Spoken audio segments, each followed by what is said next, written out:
All right, Coach, this is our fourth podcast. I know you are frustrated we're not talking about a big win after this last week. Quite a game, though, quite a spectacle. I'm going to start first with just the whole week.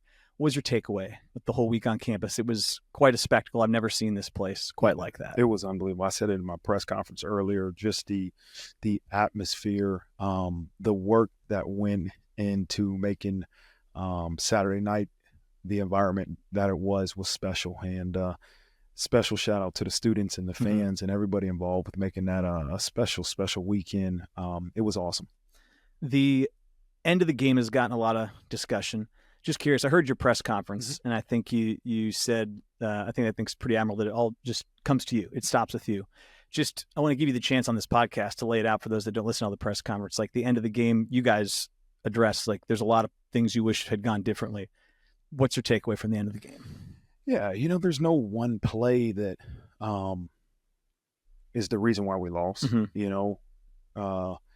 but great teams find ways to execute when they have in the biggest moments. Yeah. And we didn't.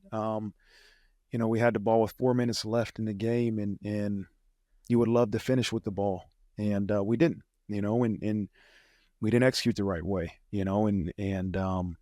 Defensively, that last drive, they convert on 3rd and 10, they convert on 4th and 7, they convert on 3rd and 18, and the last 2 plays, you got 10 guys on the field, and so everybody's accountable. Everybody had a part in the result of that game, and we have to embrace that, and you have to own it. Like, what we can't do is point the finger and say this. It's if he would have done this, right? If that coach would have done it, no, it's my fault, right.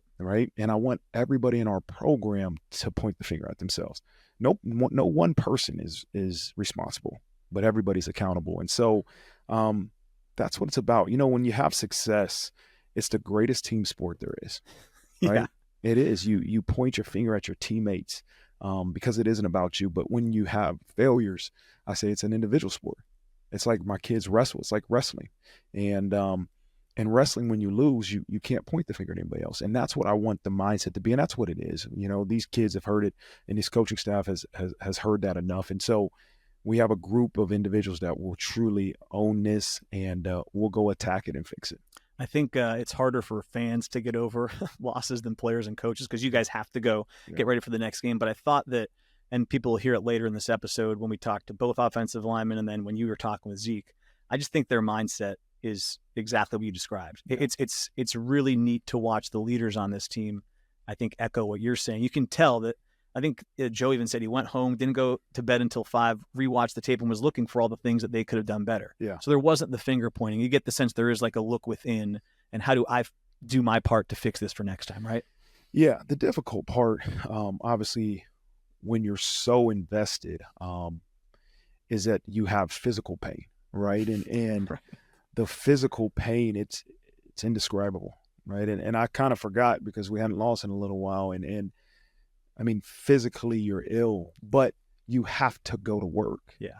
Like, you have to go embrace it, and you have to go and challenge it, and you have to go attack it.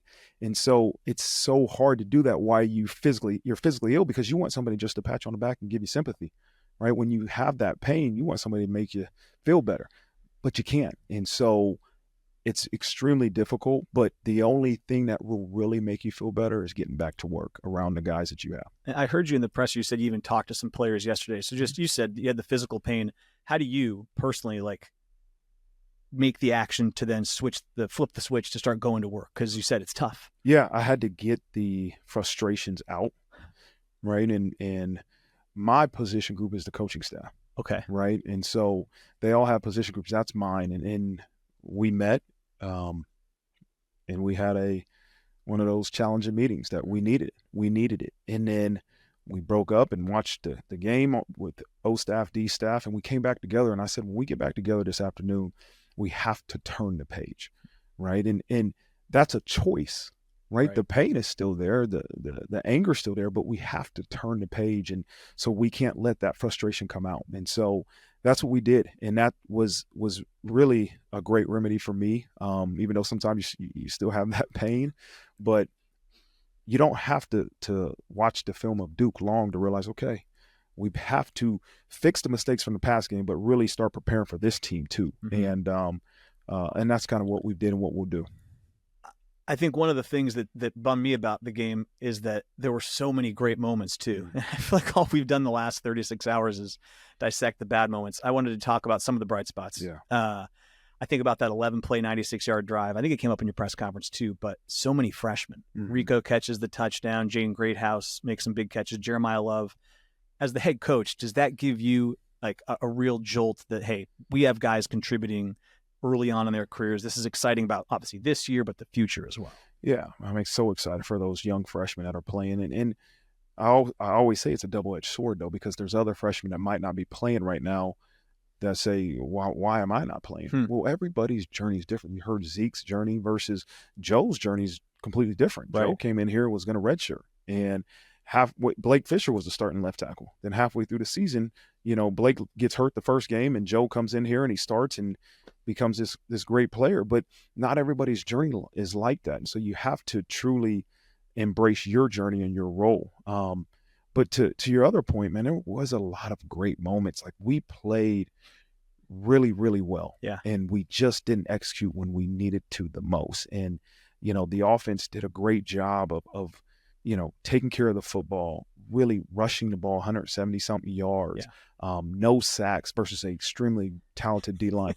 The defense, they held Ohio State's offense to 17 points, which hasn't been happening in like 6 years, somebody told me.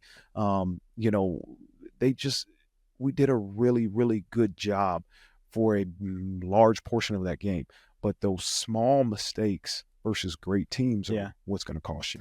I wanted to talk about the defense because it was 10 points for 59 minutes and 57 seconds too. I can see the pain.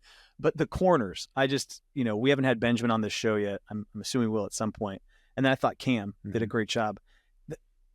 It gets lost in all this. They're playing against two of the best receivers in the country, and they weren't at least Marvin Harrison Jr. was not a massive factor in the game, and that's a credit to the way they covered. Just when you flip down the film and you've watched it since, like, how impressed are you with the way that they covered in such a big game and on such a big stage? Yeah, we have a lot of confidence in our guys, and those two individuals, they work tirelessly, they prepare the right way, and they go out and they play confident, and you got to understand those Marvin Harrison and their receivers at Ohio State, they're going to make some catches. They're great players, man. But the ability to say, okay, every single play on this play, I'm going to do my job. No matter what happened in the last play is really what's pleasing as you look back at that game. And those corners played really, really well versus some great wide receivers. You mentioned turning the page towards Duke. I heard the news get broken as well. It's going to be 4 straight night games with Duke, and then Louisville the next week, and then back here for USC.